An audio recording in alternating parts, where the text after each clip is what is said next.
जगत्कारणाय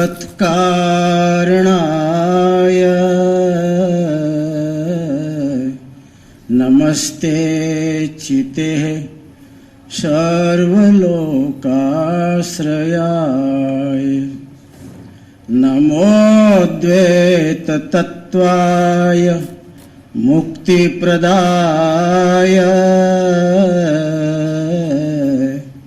नमो सद्गुरुः सर्वदा सर्वहिताय नमो सद्गुरुः सर्वदा सर्वहिताय त्वमेकं शरण्यं त्वमेकं वरण्यं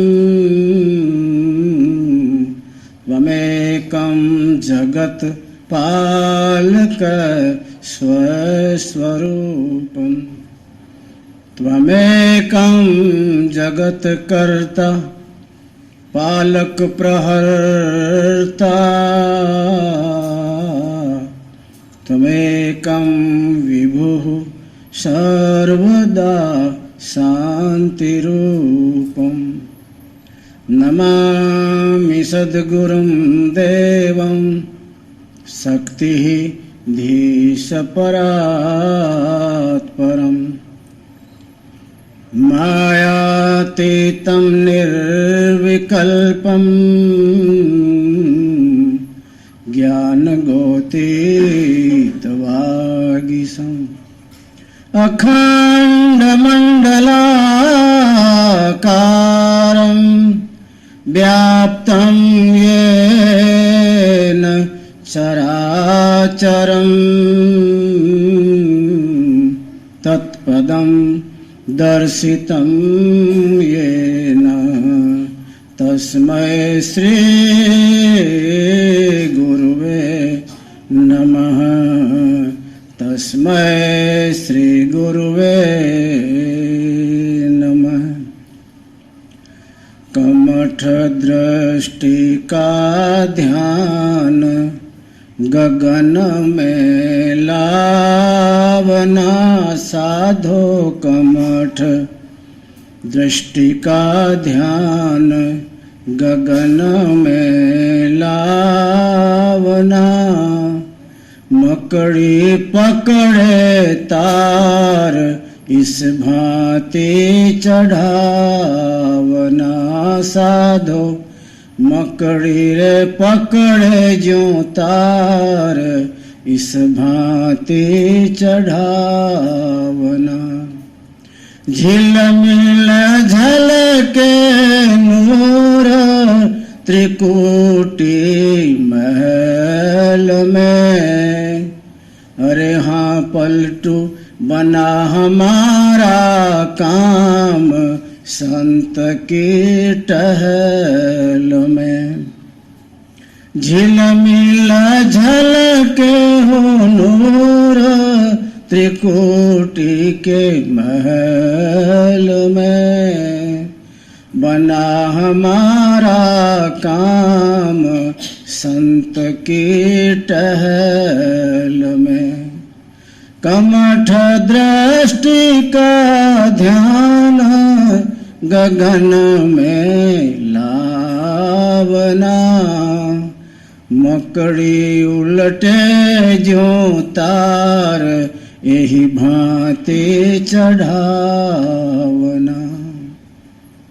परम वंदनीय सृष्टि संताप हरता पूज्यपाद सद्गुरु विशुद्धानंद जी महाराज, पूजनीय प्रातः स्मरणीय माताजी साहेब, भक्त समाज, साधु मंडल, सज्जन महापुरुषों, वडील वर्ग, मातृशक्ति, भाइयों बहनों, मकड़ी में भी आप सब जानते हो घर घर में मकड़ी के जाले हैं और हमारे हर दिल में कितने ही तरह के जाल बिछाए हुए हैं। मनुष्य की जिंदगी में जितने जाल जितने प्रपंच, जितनी तोड़ मरोड़ छुपी रहती है उतनी बेचारी मकड़ी के जीवन में नहीं होता। मकड़ी को एक काम आता है करना, जहाँ उसने जाला बनाया होता है उस जाले से लंबा तार करके जमीन पर आएगी मकड़ी, और वहाँ अपना शिकार लेके और फिर उसी तार को पकड़ के चढ़ जाएगी। उसको तार को तोड़ना जोड़ना नहीं आता। जाला बुनने के बाद में उस जाले में से तार लंबा करके और धरती तक आएगी और अपना आहार लेके वापस चढ़ जाएगी। चढ़ना और उतरना दो काम आता है, उसको फैलना नहीं आता। अगर मकड़ी नीचे उतर के फिर फैलने घूमने लग जाए कमरे में तो तार टूट जाए, चढ़ना दूर, घर छूट जाए। मकड़ी शिकार का ध्यान बाद में रखती है, तार का ध्यान पहले रखती है, तार न टूट जाए, तार न टूट जाए। उस तार को ध्यान में रखते रखते रखते नीचे उतरती है और शिकार करके फिर उसी तार को पकड़ के चढ़ जाती है। संतों महात्मा ने इसको लक्ष्य में लिया, इसको ध्यान में लिया कि जिस तरह से मकड़ी ऊपर से नीचे उतरती है, अपना काम करके फिर तुरंत चली जाती है, वहाँ घूमती फिरती नहीं, बिखरती नहीं, डोलती नहीं, वापिस आएगी चली गई। आदमी ने इतनी बड़ी मूर्खता की कि ऊपर से तार पकड़ के तो आया। परमात्मा के देश के चैतन्य का तार आप में हमारे में जुड़ा हुआ है, तभी तो श्वास चलती है, तभी तो आँख की पुतलियाँ चलती हैं, तभी हमारे कदम बढ़ते हैं। अगर वो चेतन खींच जाए तो सब कहेंगे भाई इसकी डोर खींच गई। जानते हैं सब कि एक दिन डोर खींच जाएगी, वो हमारे हाथ में नहीं है। कब खींच जाए वो तो खींचने वाला जाने ना। डोर कब खींच जाएगी खींचने वाला जानता है।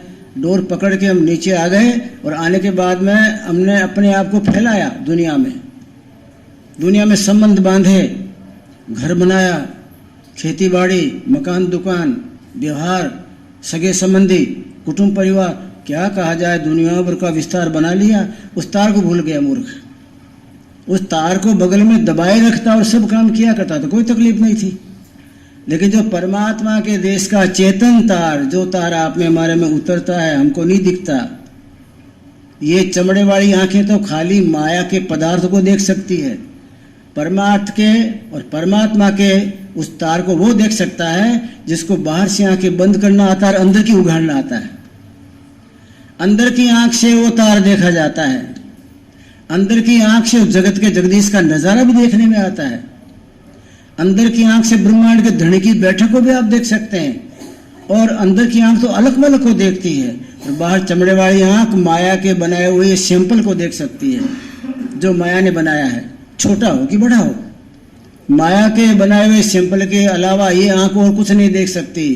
लेकिन जो अंदर की जो आंख है वो आपको खोलना आ जाए तो अंदर की आंख तो आकाश, पाताल, पिंड, ब्रह्मांड, खंड सबको देखती है। संत महात्मा ने बाहर की आंख की चिंता कम की और अंदर वाली आंख की चिंता ज्यादा की।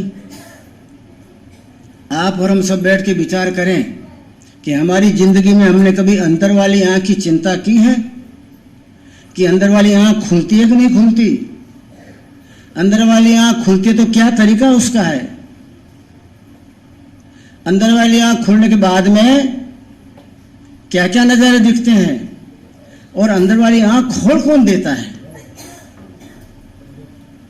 अंदर वाली आंख का खोलने वाला कारीगर भी होना चाहिए ना। हमारे पास तो कला है नहीं। हमारे पास कला होती तो कभी खोल लेते हम, 4 आंख खोल लेते अंदर, 2 नहीं। लेकिन वो कला हमारे पास नहीं। अंदर की आंख को खोलने वाला आकाश मंडल में विराजमान है परम पुरुष, चेतन शक्ति। सदगुरु महाराज ऊपर आकाश में बैठे हुए आपका रास्ता देखते हैं कि ये मूर्ख बाहर की आंखें बंद करे तो मैं अंदर की खोल दूं। और अंदर और बाहर वाले के इतना संबंध है कि बाहर की बंद हो तो अंदर की खुले, और अगर अंदर की आपको खुला नहीं रखना है तो बाहर की खोले तो अंदर की बंद। हमने बाहर की खोली तो अंदर वाली बंद। अब अंदर की आंख खोलना हो तो बाहर की आंख बंद करें और उस धनी से प्रार्थना करें जो अंदर की आंख खोल देता है, तो अंदर की आंख खोल देता है। भृतृहरि ने अपने भांजे को समझाया, मामा भांजा दोनों साधु बन गए थे और साधु बने तो 1 नंबर के, बैरा की पराकाष्ठा, बैरा की चोटी वाले। भर्तृ भी वेरा की पराकाष्ठा में ऊंची कक्षा में पहुंच गए थे। गोपीचंद भी पहुंच गया था, भांजा था। दोनों ने गुरु गोरखनाथ को पूछा, भर्तृहरि ने, बाप जी, सब संतों की वाणी में बाहर की चर्चा कम है और अंदर की आकाश मंडल की चर्चा खूब है। संत महात्माओं ने बाहर का वातावरण जीवन में कम उतारा, इसलिए बाहर के वातावरण की चर्चा कम। संतों महात्माओं ने तो अमृत चाटा, अमृत घूंटी घूंट पिए, इसलिए गगन मंडल ऊंधा कुआन, उसमें चिराग जलता है, उसमें रोशनी है, उसमें नाद आता है। नाद को गुरु का लाल सुनेगा, रोशनी को होगा वो कर्मठ साधक देखेगा। ऊपर ऊपर की बातें, उन्होंने धरती की धूल चाटने की बातें कम की। धरती की धूल चाटी ही नहीं। उन्होंने मामा मासी बहुत लंबे चौड़े नहीं बनाए। अंदर की आंख कैसे खुलती है? गुरु गोरखनाथ को पूछा भर्तृहरि ने। गुरु गोरखनाथ ने कहा, मैं मुंह से तो नहीं कहूंगा, तुमको बताऊंगा नहीं बाहर से, लेकिन तुम मेरे जीवन को देख। तुमने दुनिया भर के ग्रंथ बहुत पढ़े हैं ना, कभी तुमने कोई साधु को नहीं पढ़ा और अपने भी नहीं पढ़ा। अपन ने दुनिया के ग्रंथ बहुत पढ़ लिए, वो शब्दावली पढ़ ली, वो ग्रंथ पढ़ लिया, गीता की टीका ही सब पढ़ ली, लेकिन जिस महापुरुष ने गीता के तत्वों को, सूत्रों को अपने दिमाग में से निकाल के फेंका, उसके जीवन को तो नहीं पढ़ा।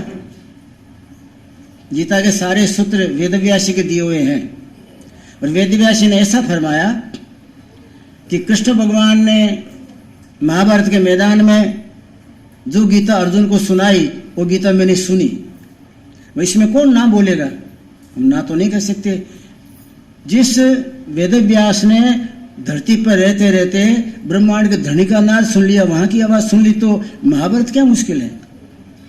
साधना करने वाला साधक जब अपने अंतर में रास्ता ढूंढता जाता है और ध्यान का धनुष, कल चर्चा की थी, ध्यान का धनुष चढ़ाना जान लेता है, गुरु कृपा से खींचना जान लेता है, निशाना मारना जान लेता है, उसके बाद में वो जो रस टपकता है ब्रह्मांड के धनी का 7वें आकाश से, उस रस को पीता है और वहाँ की ध्वनि जो आती है नाद, उसको सुनता है और नाद और ध्वनि दोनों को सुनने से परमानंदमय हो जाता है।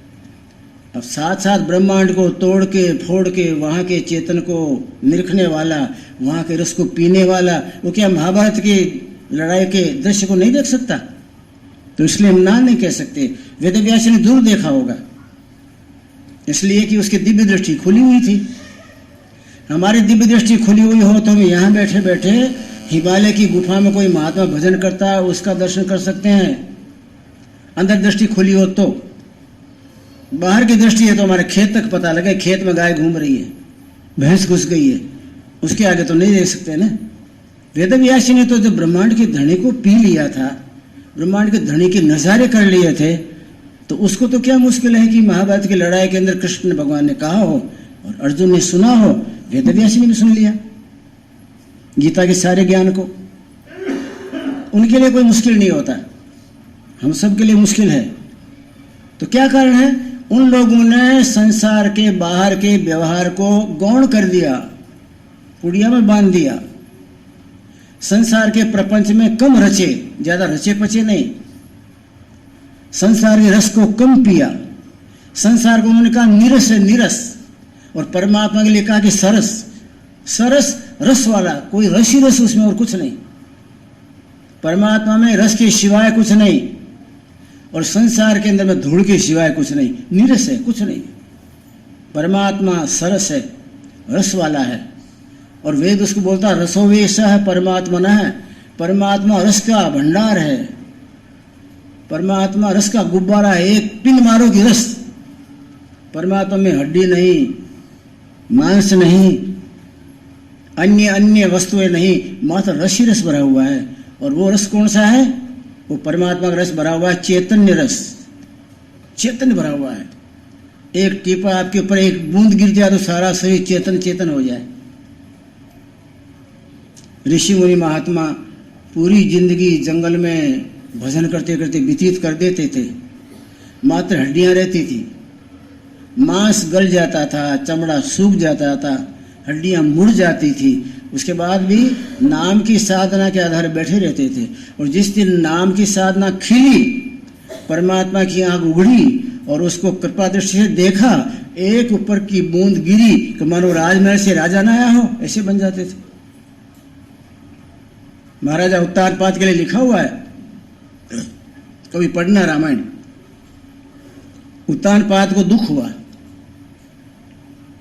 महाराजा उत्तानपाद मनु महाराज के लड़के। मनु महाराज हम मनुष्य मात्र के बाप, जिनसे मनुष्य की परंपरा चली, वो मनु महाराज।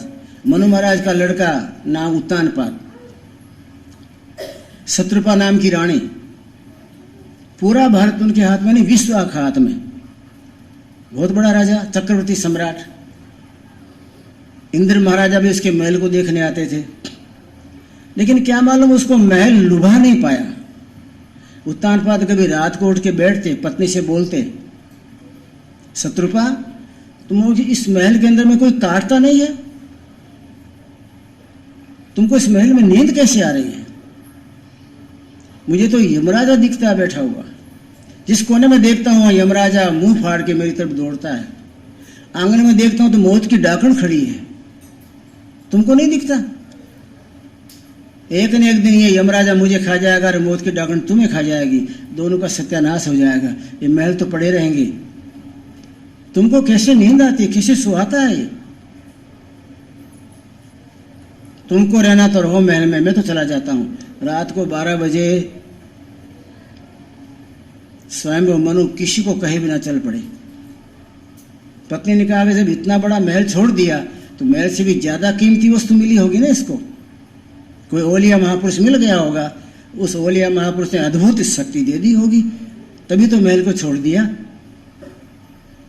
मेरे पास में 100 की नोट आएगी तो मैं एक पाई तांबे वाली छोड़ सकता हूं, लेकिन जिंदगी में कुछ कंकर सिवाय नहीं मिला तो पाई नहीं छोड़ूंगा ना। छोड़ दिया महल को, चले गए और वन में चले गए। जब इस तरह से परमात्मा के लिए जिंदगी को कुर्बान कर दी, तब नारद जी को दया आई कि ऐसा व्यक्ति कहाँ मिलेगा। राज दरबार के लोग लड़ लड़ के मर मर के खत्म कर देते हैं सामने वाले को, फिर राजगद्दी पे बैठते हैं, और ये व्यक्ति तो मिला मिलाया बाप की परंपरा का था, छोड़ दिया इसने। इसको और कुछ बड़ा चाहिए। तुरंत आए, राजन क्या चाहिए तुमको? कि बाप जी आपकी जिंदगी में मुख्य वस्तु क्या है ये बता दो। आपके जीवन में इतनी कला खिली हुई, आपकी जिंदगी में इतनी शांति मैं देखता हूं, मुझे लगता है कि शांति ब्रह्मा जी को भी नहीं होगी। आपकी ठंडी आंखें, शांत मुखमंडल, क्या मालूम किसकी चिंता में गहरे उतरे हुए, ये सब क्या है? बोले भाई मैं तो परमात्मा का दास हूं। राजन तू तो राजा, ये कैसे बनेगा? बोले महाराज बनेगा। जिस परमात्मा को प्राप्त करने से आपके अंदर में शांति, गंभीरता, मुख पर खूब खूब दिव्यता, आपके अंदर में गहरापना, इतनी ठंडक, ये मुझे चाहिए। क्योंकि बाहर वाली ठंडक तो जब तक पानी का गिलास पियो शिकंजी तब तक ठंडी, उसके बाद तो गर्म। लेकिन एक बार रामरस जो पी लिया तो जिंदगी भर के लिए ठंडा ठंडा ठंडा, आनंद आनंद और आनंद, परमानंद बिखरता है भाई, वही मुझे चाहिए। नारद जी ने परमात्मा की भक्ति का सारा भेद दे दिया, और भेद को लेने के बाद में स्वयं मनु और शत्रुपा रानी दोनों परमात्मा की भक्ति में ऐसे लग गए, न तो राजा रानी को पहचान पाता था, न रानी राजा को पहचान पाती थी, एक नारद जी को पहचानते थे। सच्चे गुरु का लाल वो है जो सारा कुटुंब बना रहे, परिवार बना रहे, कोई ना नहीं बोलता, लेकिन अपने जीवन में तो शांति और संतोष के लिए गुरु को उतार ले, उसके बाद फिर दूसरे को न उतारे। एक बार गुरु उतर गया तो उतर गया, फिर दूसरा पकड़ना ही नहीं है। और परमात्मा वर्षा, कहते हैं स्वयंभू मनु शत्रुपा रानी जब महल से आए थे और हष्टपुष्ट थे, वैसे वैसे बन गए। वो एक बूंद पड़ी, एक बूंद के पड़ते ही वैसे के वैसे हो गए जैसे राजमहल से आए हों, लेकिन चेहरे के अंदर में दिव्यता आ गई। परमात्मा जहाँ ठिकाना कर ले जिसके दिल में, उसका चेहरा खिल जाता है, और उसके लिए देवता लोग आसपास में चक्कर मारते हैं, फूल की बरसात करते हैं। क्यों करते हैं? कि परमात्मा जिसके पर मेहरबानी करता है, परमात्मा जिसको अपनाता है उसके अंदर से ज्ञान और वैराग निकलते हैं रोम रोम से। आपने अगर मूली खाई, लहसुन खाया हो और डकार में लहसुन की दुर्गंध न आवे तो क्या खाया आपने? परमात्मा आप में उतर गया, गुरु महाराज की दया उतरी, चेतन बिखरा, उसके बाद में ज्ञान वैराग की फुहारे न छूटे आसपास में, तो क्या धूल खाई आपने? क्या भक्ति किया? भक्ति का तो स्वभाव है, उसमें ज्ञान है, वैराग है, संतोष है, शील है, ये सब बिखरते हैं, फैल जाते हैं चारों तरफ। वो चारों तरफ फैल गए, दिव्यता चारों तरफ बिखर गई। उस दिव्यता को प्राप्त करने के लिए देवता आते हैं कि हमारी जिंदगी में हमसे भजन नहीं होगा, हम जीवन को कस नहीं पाएंगे। राजा रानी की तरह से जिन्होंने जीवन को कस लिया और जिसने अपने जीवन में परमात्मा उतार लिया, वो परमात्मा की छटा, उस परमात्मा की सुगंध, उस परमात्मा की हाजिरी ज्ञान वैराग शील संतोष में होती है। उसमें जो आया उसको भी मिल जाता मुफ्त में। फूल एक खिलता है लेकिन भंवरे 25 आके चले जाएं तो फूल की खुशबू खत्म नहीं होती कि एक भंवरा ले गया। दिन भर में फूल खिला तो 50 भंवरे भले हमें। परमात्मा की भक्ति जिसके जीवन में खिली है, उस संत के आसपास में 1000 आदमी भले रोज क्या हमें, लेकिन उसमें जो फूल खिल गया उसकी सुगंध, उसकी महक, उसकी छटा वो फिर खत्म नहीं होती, वो खत्म नहीं हो जाती। उसके लिए लोग आया करते हैं। कहते हैं कबीर साहब जब विराजते थे काशी नगरी में गंगा किनारे,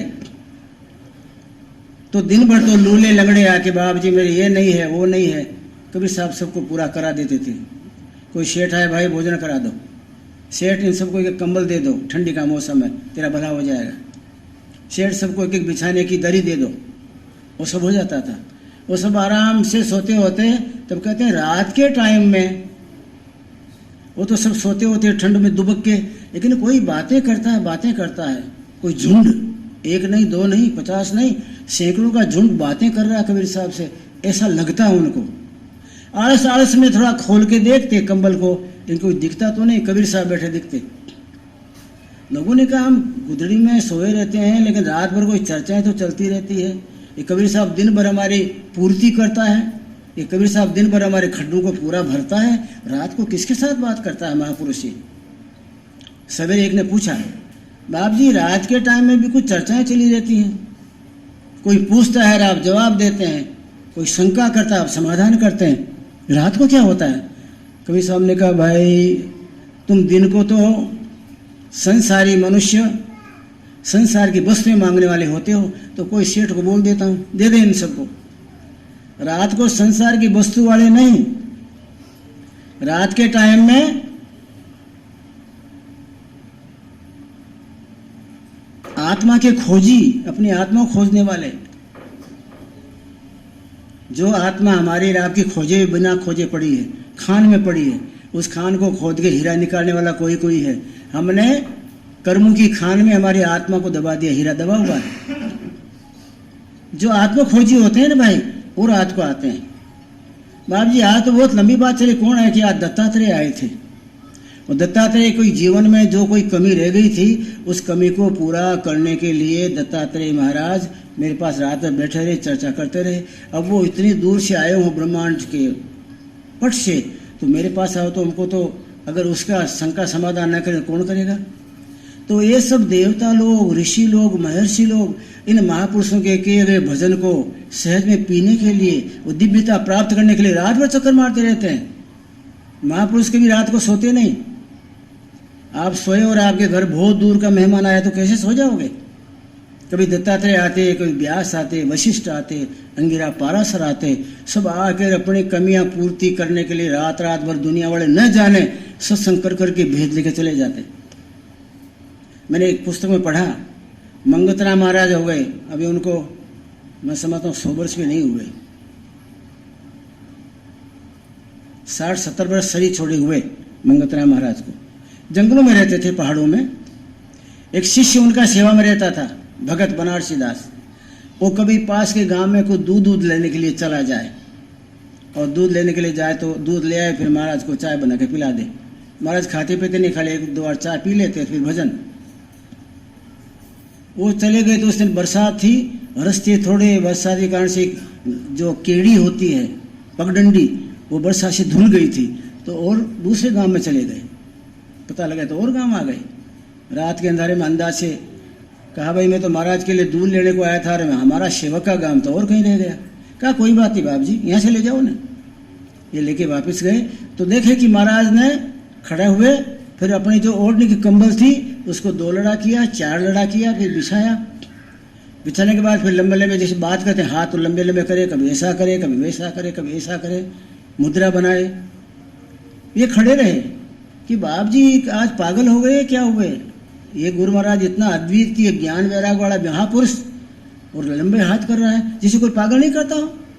लंबे लंबे हाथ करता हो, हंसता हो, अपने समय तक पागल है। वो लंबे लंबे हाथ करें मंगतराम महाराज, कभी हंसते में, कभी हाथ जोड़ दे में, कभी ऐसी करें, कभी वैसी करें। तो उनका क्या बात है? इसलिए 1 घंटा खड़े रहे। 1 घंटा जब पूरा हो गया, 2 घंटे पूरे हो गए, 3 घंटे पूरे हो गए, तब तक बनारसी दास खड़े रहे। रात के जब 2-3 बज गए, अब दुनिया सब जगने लग जाएगी। 4 बजे तो सब दुनिया जग जाती है ना, गाय भैंस वाले तुम जग जाते हो। तो वो खड़े होके चले गए। इन्होंने अपनी कम्बल उठाई, कम्बल को झटकाया और झटका के ओढ़ के बैठ गए। इतने में बनारसी दास आए। बनारसी दास को मैंने देखा है, मंगतराम महाराज को नहीं देखा, उनके शिष्य बनारसी दास को मैंने देखा। वो तो रुई का बना हुआ पुतला था, फूंक मार उड़ जाए, इतना सरल। क्या मालूम कुदरत कभी कभी फिर एक नमूना बना दिया, फिर दूसरी बार बनाना भूल जाती है क्या? मैंने बनारसी दास को देखा, ऐसा रुई का बनाया हुआ पुतला, इतना निर्मल, इतना शुद्ध बुद्ध। दुनिया क्या है जो न जाने, ऐसा व्यक्ति। वो जाके हाथ जोड़ा, बाप जी मेरी भूल हो गई, मैं 3-4 घंटे वहाँ खड़ा रह गया पेड़ के नीचे। आप कोई किससे बात करते थे ऐसा लगता था मुझे। कभी हाथ लंबे कर रहे हो, कभी हाथ जोड़ लेते हो, कभी आवकार देते हो, कभी स्वागत करते हो। और मैंने देखा कि आपने ओढ़ने की जो अपनी कंबल थी उसको 4 लड़ा किया और 4 लड़ा करके रख दिया चौपट करके। ऐसी ठंडी के अंदर में तो खड़ा खड़ा धुसता था, आपने ये सब क्या किया? अरे बदमाश तुम कहाँ रहा? कि मैं वहाँ खड़ा खड़ा सब देखता रहा, लेकिन आपके सिवाय तो कोई नहीं था वहाँ। क्या भैया वो वेद व्यास जी आए थे, वेद व्यास जैसा महापुरुष आए तो मेरे ओढ़ने का तो रखना पड़े ना। उन्होंने अपनी कंबल को 4 बड़ा करके रख दिया, उसमें बैठे 3 घंटे बातचीत हुई। अब ऐसे महापुरुष ब्रह्मांड के ऊपर से धरती पर रहे, तब तक धरती को धन्य किया, अब ब्रह्मांड में विराजते हैं तो ब्रह्मांड को धन्य करते हैं। कभी कभी ये संत धरती के ऊपर वाले संतों से संवादन करने के लिए, सत्संग करने के लिए आ जाते हैं। इसलिए बोले भाई नीचे आए तो मुझे तो उनका स्वागत करना चाहिए। और क्या था बिछाने को, यही तो था। तब जाना उन्होंने, भगत बनारसी दास ने, करे ये आकाश मंडल के सब दिव्य महापुरुष जो हैं, वो दिव्य महापुरुष ऐसे दिव्य महापुरुषों से, पृथ्वी मंडल के महापुरुषों से मिलने को आते हैं, सत्संग की चर्चा आपस में करते हैं और कई गुत्थियां सुलझाते हैं। तो जो महापुरुष भजन करता है, भजन के बाद में एकांत में बैठ के परमात्मा का स्मरण करता है, तो परमात्मा की दी हुई सारी शक्तियां, सारी दिव्यता बिखरती है और बिखरने से चारों तरफ पवित्र पवित्र वातावरण बन जाता है। इसीलिए कितने ही लोग ऐसे महापुरुषों के भजन किए हुए आश्रमों में आज भी जाते हैं। आज भी आप अयोध्या से दूर सरजू नदी के पार आज भी आप जाइए, जहाँ वशिष्ठ महाराज ने भजन किया है, आप जाओगे तो सब पता लगता है कि मानो पीपल बरस रहा है आपके ऊपर। उस आश्रम में अब तो महापुरुष लोग तो नहीं रहे, लेकिन व्यवस्था है वहाँ। 2-3 रात में उस पीपल के नीचे रहा। उसको अक्षय बड़ कहते हैं, है पीपल पर अक्षय बड़ इसलिए कहते हैं कि बड़ में एक डाले के बाद दूसरी जटा निकली, तीसरी जटा निकली। उस पीपल में जटाएं निकलती हैं, नहीं पीपल में निकलती नहीं, उसमें निकलती है, जटाएं निकलती जाती है, तो पीपल खत्म नहीं हो रहा। उसके नीचे एक महात्मा थे हमारे साथ, हम 3 रात सोए तो रात को बूंदे पड़े। जेठ का महीना, भयंकर गर्मी, दिन को झुलस के मर जाए ऐसे। नदी तो दूर थी। मैंने उनको कहा, योगी जी थे वो, योगी राज क्या है हमारा, ये भाई रात को क्या बात है, बूंदे क्यों पड़ रही, क्या बात है, आकाश नहीं, बादल नहीं पड़। तो कहा आप नहीं समझते हो, अरे पीपल बरस रहा है। जिस झाड़ के नीचे, जिस पेड़ के नीचे, जिस आश्रम में, जिस ठिकाने महात्मा ने भजन किया होता है, वातावरण बरसता है वहाँ। और कम से कम समझो ना 100, 200, 500 बूंदे हमारे चद्दर पे हमने सवेरे देखी। पानी की बूंदे उनमें तो रंग नहीं होता, एक पीपल बरसता था तो उसमें बूंदों में कुछ रंग था, गहरा गुलाबी जैसा। महात्मा ने अपनी भी दिखाई कि देखो ना, ये तो कोई आप पे नहीं मेरे पे बरस रहा है, ये तो महात्मा का किया हुआ भजन बरस रहा है। उस महात्मा ने जो भजन किया वो पृथ्वी रहेगी तब तक उसकी ताकत खत्म नहीं होगी। हमारे घर में एक बार व्हाइट वॉश कराते हैं, कलई चूना, 2-4 साल बाद खलास, फिर कराना पड़ता है। लेकिन महात्मा ने एक जगह भजन कर लिया और कितने प्रलय हो जाए, लेकिन उस जगह भजन का प्रताप का नाश नहीं होता। इसलिए पलटू साहब ने कहा, जिस जगह जाने के बाद में आपका भजन का नाश नहीं होता वहां का भी कुछ ध्यान करो। धरती के संबंध को तो बहुत बहुत ध्यान ले लिया, धरती के संबंधों को बहुत बहुत सांच लिया, बहुत बहुत उनको बचाया, सबको बहुत निभाहा, मामा मासी के संबंध को निभाहा, ससुराल के संबंध को निभाहा, सबके साथ में अपने बराबर जैसा करना चाहिए व्यवहार किया। लेकिन संत महात्मा ने कहा ऐसा व्यवहार भी करो जो एक बार उस देश में प्रवेश हो जाए तो फिर जन्म जन्मांतर के लिए आपका डंका बच जाए, फिर मौत आपके बाप की दासी, मुक्ति भी आपकी दासी। मुक्ति है संतों की दासी। खड़ी खड़ी करे पुकार, पुकार करती है। कमठ दृष्टि का ध्यान गगन में लावना।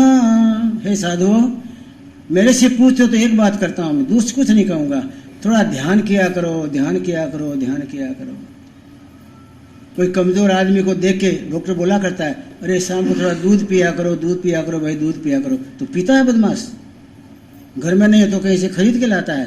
पर संतों ने कहा ध्यान किया करो, ध्यान किया करो, ध्यान किया करो। तो क्या मौत आती है? कोई नहीं करता।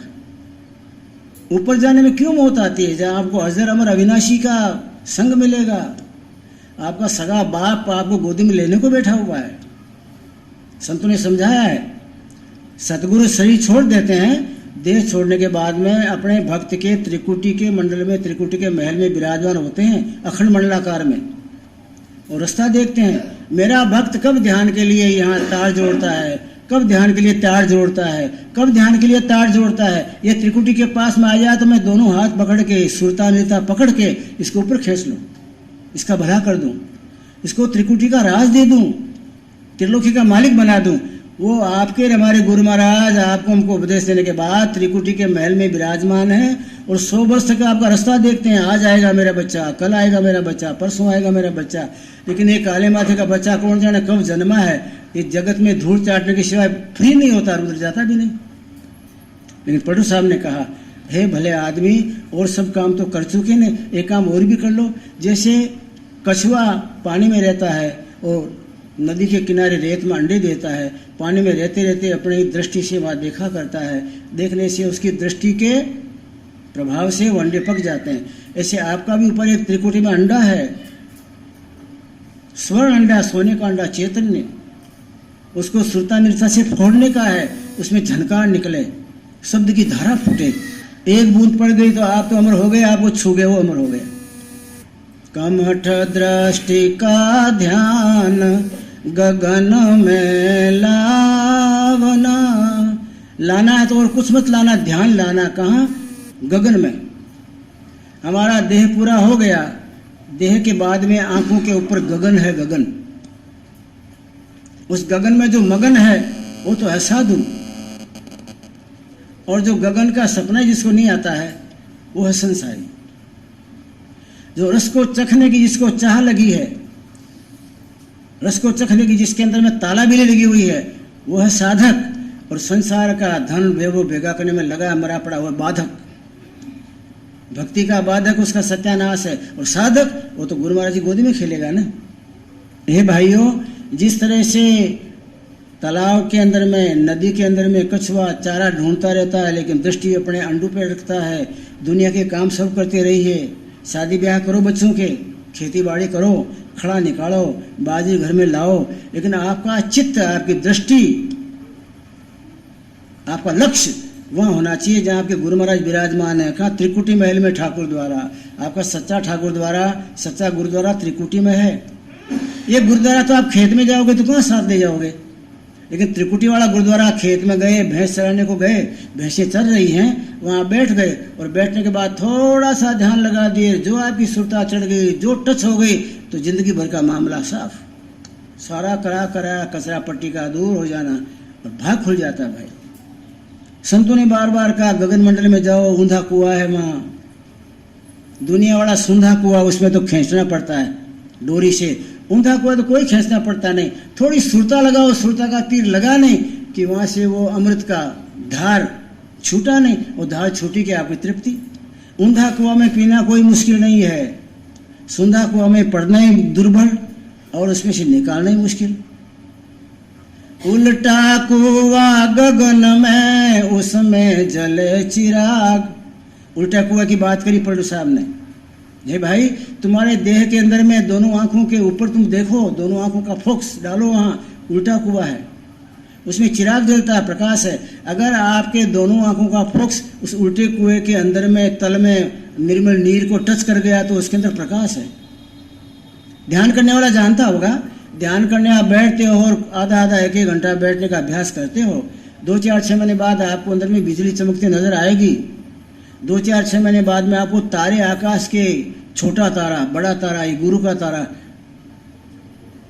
ये शुक्र का तारा, ये बुध का तारा निश्चित आएगा, इसमें कोई शंका नहीं। और आप परखोगे कि देखो रे लीला लीला आसमानी, ये शनि का तारा है, निश्चित आते हैं। ध्यान के लिए थोड़ा सा अपने आप को फुर्सत से बनाइए और ध्यान करने वाला थोड़ा मन का शुद्ध होना चाहिए। तो दिन को प्रपंच के काम कम करने का, क्यों करने का, प्रपंच में किसका भला हुआ है। थोड़ा सा आपका जीवन दुनिया वालों से अलग ना होगा तो क्या लाभ मिलेगा आपको। जिसको साधना करना है, इसी जिंदगी में झमका देखना है, इसी जिंदगी में जिसको अंदर में आकाश मंडल की दिव्यता का दर्शन करना है, इसी जिंदगी में झनकार सुनना है, इसी जिंदगी में बिजलियां कड़कती हुई देखना है, तो जीवन को थोड़ा शुद्ध बनाइए। संसार के प्रपंच कम कर दीजिए। बहुत प्रपंच में कोई लाभ नहीं। बहुत प्रपंची रावण था, आधी जिंदगी में खत्म हो गया। रावण 50 वर्ष का नहीं हुआ। रामायणकारों ने अंदाज लगाया है कि रावण 39 वर्ष की उम्र में खत्म हो गया। छाती में तीर मारा, जब राम ने गिर पड़ा तब चिल्लाया, लक्ष्मण तेरे भाई का सत्यानाश हो, मुझे आधी जिंदगी मार दिया।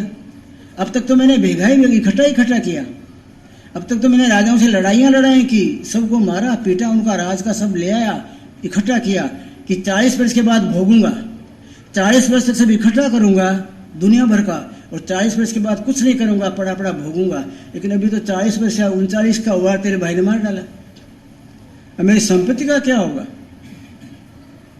ये राजाओं को मार मार के मैंने जो इकट्ठा किया सोना, इसको कौन भोगेगा। रावण तो सांप बन के आओ, भोगना कहाँ रहा। सांप बन के आना, सांप बनने के बाद में यहाँ पड़ा रहना, चौकीदारी करते रहना। मूर्ख, अब भी समय है, अंदर से निकाल दे कि मैं रावण हूँ, अंदर से निकाल दे कि लंका का राजा हूँ, अंदर से निकाल दे कि मैंने सोना इकट्ठा किया है, मैंने कुछ नहीं किया है, मेरे बाप का कुछ नहीं है, सब धूल है। इस तरह करते करते मर तो कुछ भला होगा। सोना सोना करता मरेगा तो सर्प बन के आएगा, पेट घसीटेगा। थोड़ा सा अपने आप को दुनिया से अलग करने की कोशिश कीजिए। बहुत इकट्ठा किया, उसकी ज़िंदगी में उसको मजा नहीं आया, न जीने का न मरने का। मरण बिगड़ा, जीना भी बिगड़ा। बहुत इकट्ठा मत करिए। सबरी को भगवान राम ने समझाया, अपना जितना काम चलता गृहस्थी जीवन का, उतना सबरी कमाना चाहिए। और अपना गृहस्थी का काम बन गया, उसके बाद इकट्ठा करने की क्या जरूरत है, वो तो पड़ा रहेगा ना। और उसकी वासना रहेगी तो सांप बन के आओगे, घर के बंगले की वासना रहेगी तो चूहा बन के आओगे, उसमें बिल बना के रहोगे। घर में यहाँ पेड़ा रखा, या बादाम, या काजू, या किशमिश अलग अलग खाने की दिन भर में वृत्ति रखा करोगे तो अंत में बिल्ली बन के आओगे। कहीं कूद की छीका तोड़ोगे, किसी की मलाई खाओगे, किसी का दही खाओगे। ये सब बातें जीवन का सत्यानाश करने वाली है। दुनिया के पदार्थ में अगर आपकी रुचि है, मन खींचता है, तो आपका सत्यानाश है। और दुनिया से मन ऊब गया, दुनिया से मन ऊब जाता है तो आपकी जिंदगी में मजा है, बाकी सजा है। जानबूझ के सजा क्यों भोगते हैं। जिन संतों ने अपनी जिंदगी में परमात्मा की प्राप्ति की, उनका जीवन જોઈએ कितना सरल। अपनी जिंदगी में जितना काम हो गया, उसके बाद ज्यादा होता तो उनको काटता था, चुभता था कांटे की तरह। मौलाना रूम बहुत बड़े संत हो गए, मुस्लिम देश में शाम होती तो जिस बोरी पर बैठे होते थे उस बोरी के ऊपर कोई डाल जाता था पाई पैसा संत देख के, तो शाम तक सब लुटा देते। कुछ नहीं होता तो बोलता मुझे थोड़ी आराम से नींद आएगी, मेरा भजन बनेगा। कुछ रहेगा तो मुझे काटेंगे, मेरा भजन नहीं बनेगा। एक दिन मौलाना रूम नदी के किनारे स्नान करने गए और एक खलीफा आया, उसने आके 5 की नोट धर दिया। उस समय जो चलता होगा मोहर धर दी। खलीफा ने विचार किया परम संत है, ऊंची कक्षा का संत है, इसकी तो कदर करना ही चाहिए। 5 मोहरें डाल दी, खलीफा चले गए। चेले ने देखा कि गुरु महाराज तो भी आते लुटा देंगे, ये तो ओलिया आदमी है, 5 हो कि 50 हो, सांझ पढ़ते पढ़ते सब लुटा देते हैं। बोले शाम के टाइम में खाली रहूं तो रात को मेरा भजन बनेगा, रात को शांति रहेगी, रात को थोड़ी नींद भी आएगी। सब फेंक देते रहे। अभी गुरुजी फेंक देंगे। वो 5 सोने की मोहर लेके और चेले ने मौलाना रूम जिस बोरी पर बैठते थे उस बोरी को ऊंचा किया और उसके नीचे दबा दी। कभी हो सकता है कभी किसी ने कुछ न दिया हो, कल कोई भेंट न चढ़ावे, तो मेरे खाने पीने के अंदर गुरु महाराज तो 3 दिन खींच लेते हैं। मैं जवान छोकरा हूँ, खाने पीने के लिए काम आएगी ना। ढक दिया, सो गए। सांझ पड़ गई, चेला उधर सो गया, गुरुजी बैठे और कुछ काटे उनको। इधर बगल घुमा काटे, उधर बगल घुमावे तो काटे, फिर बैठ जाए, फिर देखें इधर उधर, फिर खुजली करें, फिर सो जाए। बगल बदलते बदलते बदलते बदलते आधी रात हो गई। इन्होंने कहा कुछ गड़बड़ है भाई, रोज मुझे इस टाट पे सोते ही नींद आती थी बोरी पर, और आज इस बोरी ने क्या बात है मेरे साथ शत्रुता क्यों अपनाई, काट क्यों रही है। चेले को जगाया, ए चेला, क्या बाप जी, अरे बदमाश ये बोरी काट क्यों रही है आज, तूने कुछ गड़बड़ किया है क्या। मैंने मेरी जिंदगी में आज तक जो भी आया सो लुटाया, लुटाने में समझा हूँ। मैंने माया को इसी तरह जीता है, जो आवे खाइए पिए लुटा दीजिए, जो आया सो दिया लुटाई, और कबीर माया जीती भाई। कबीर साहब ने कहा माया को जीतना है ना तो जितना आता है उतना खाओ खिलाओ लुटाओ, तो माया आपके चरण चूमेगी। इकट्ठा करने जाओ तो माया को काटेगी, जहर है। क्या बात है, मुझे नींद नहीं आ रही, आज क्या कारण है कि मुझे कोई काट रहा है। तुमने कोई सांप वाप पकड़ के दबाया है क्या नीचे। क्या नहीं बाप जी, नहीं दबाया होगा, नहीं तो क्या कारण है। डांटा फटकारा कि बाप जी खलीफा आया रहा पैसे वाला, वो 5 सोना मोहर दे रहे, मूर्खानंद तारे 5 सोना मोहर में रात लाख रुपए की चली गई।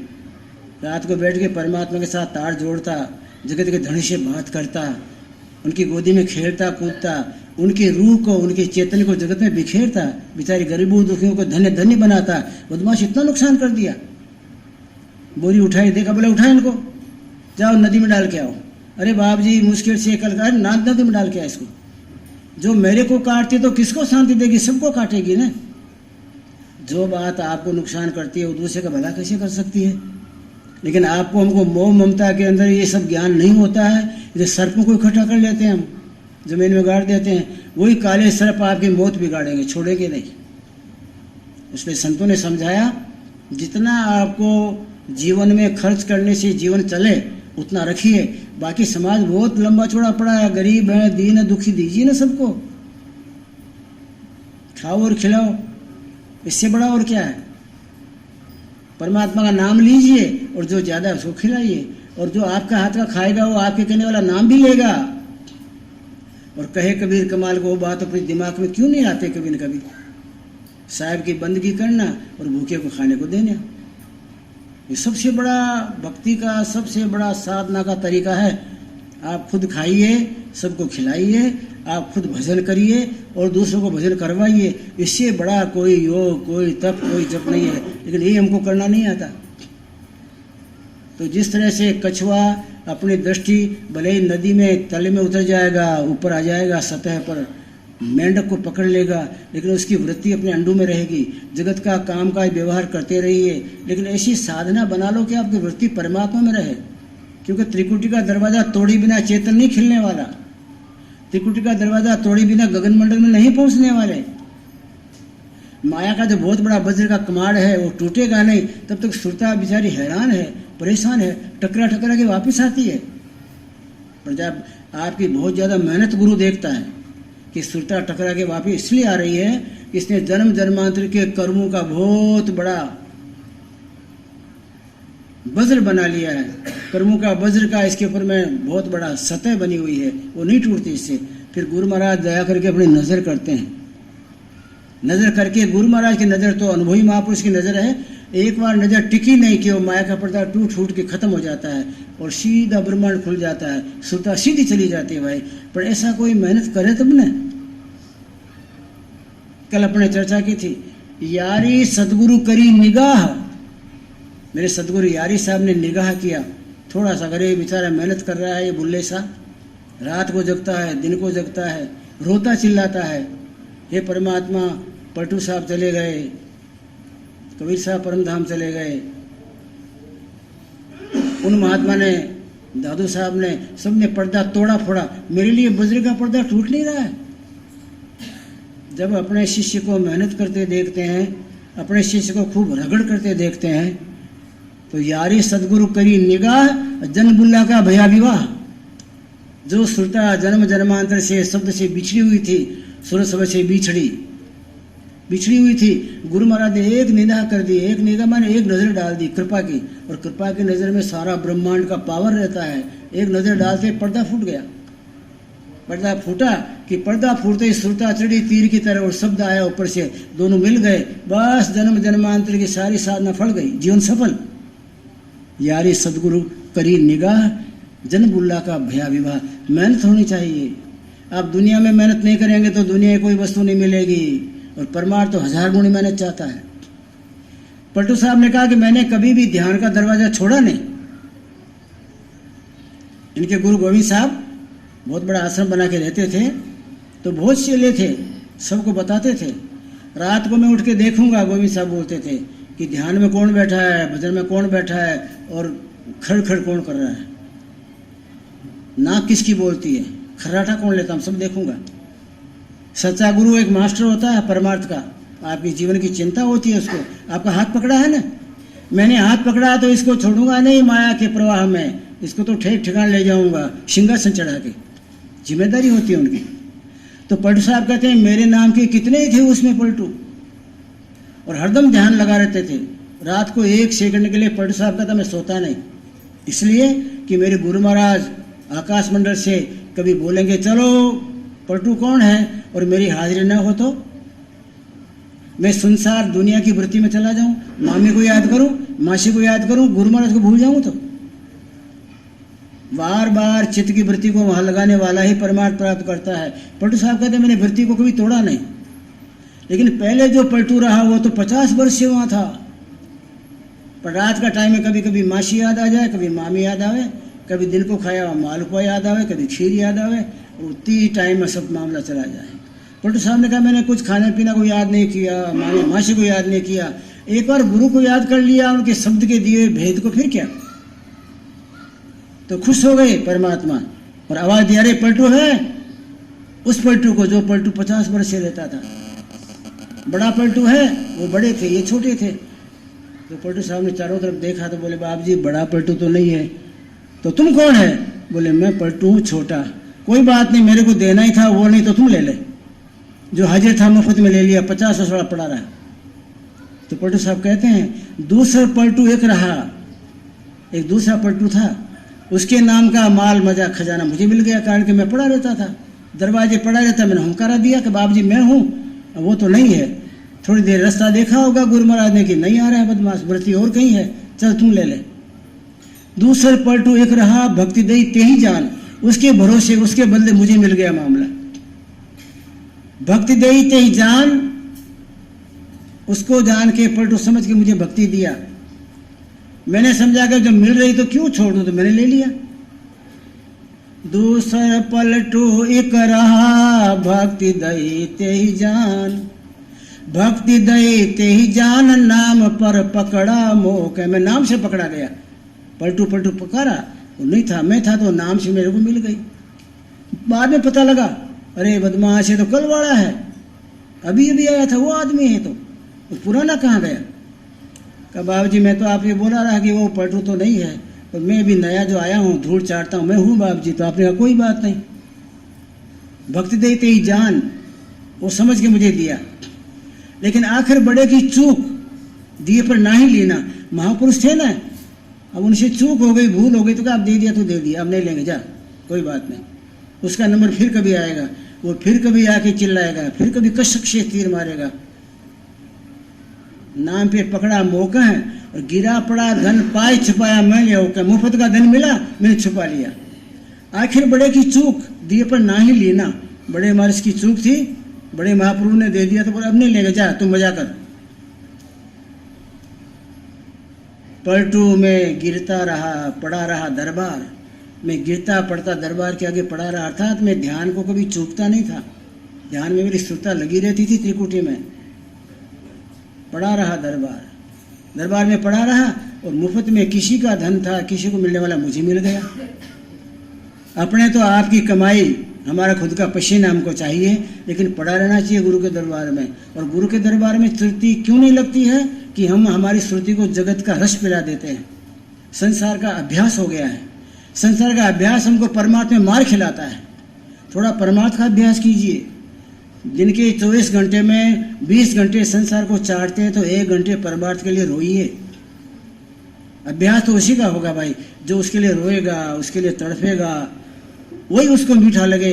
दुनिया फीकी लगने लग जाएगी। उस मिठास को प्राप्त करने के लिए न रात देखे न दिन देखे, सुबह शाम दिन रात न जाना, धर धर धनुष चलावे बाना। बस रात दिन कुछ नहीं देखने का है, ध्यान के धनुष पे सुरता का तीर मार मार के वो पड़ तोड़ने का है। वो ब्रह्मांड के अंदर में, आपके बीच में जो वज्र का किवाड़ है, उसको तोड़ना है। कोशिश करने वाले को सब मिलता है और खाली सुनने वाले को तो हाथ दोनों मरने को रहते और कुछ नहीं रहता। परमार्थ सुनने की वस्तु नहीं है, परमार्थ सुनने का विषय नहीं है, परमार्थ कुर्बानी का विषय है, कर छूटने का विषय है। परमार्थ कुर्बानी मांगता है, मेहनत मांगता है, रात को जगना मांगता है और थोड़ा जीवन को पवित्र बनाना भी मांगता है। जीवन को पवित्र बनाइए, दिन को बार बार पता लगाते रहिए, मेरी जिंदगी में दूसरा दुर्गुण तो नहीं घुस गया, मैं दुर्गुण की तो खान हुई हूँ, कितना दुर्गुण मेरे पहले से है, और बाहर का नहीं घुस जाए। परमात्मा जो है उनको निकालना दूर, हम और डालते रहते हैं, रोज रोज 5-25 दुर्गुण डालेंगे। क्या मालूम क्या आंखें बना दी परमात्मा ने। ईर्ष्या द्वेष में हमारी आंखें इतनी आग की तरह, अंगारा की तरह, हमको देखने वाले को पता लगता है कि आंख में अंगारा कहाँ से आया। आंखों को शीतल कीजिए, परमात्मा के नाम को आंख में भी उतारिए। परमात्मा का नाम ठंडा है, चंद्रमा जैसा, आपकी आंख में उतरे, आपके दिल दिमाग में उतरे, आपकी सुरता में उतरे, और आपकी सुरता उस परमात्मा के मार्ग को काटने के लिए रात और दिन तड़फे, रास्ता खुलता है। परमात्मा कृपा करे, आप सब में साधना की भूमिका जगे और थोड़ा सा दिन में अपने जीवन को भी ध्यान देके शुद्ध बुद्ध बनाने की कोशिश कीजिए। शुद्ध बुद्ध जीवन होगा तो जल्दी ध्यान लगेगा, दरवाजा जल्दी खुलेगा। इसी तरह का जीवन जीते जाओ, रात को बैठते जाओ तो नकामा, कुछ काम का नहीं। परमात्मा कृपा करके दिन में आपको शुद्धता दे, रात में आपको भक्ति के शिखर को चढ़ने के लिए सीढ़ियां दे। इसी जिंदगी में परमात्मा की झांकी करो, ऐसा मौका दे।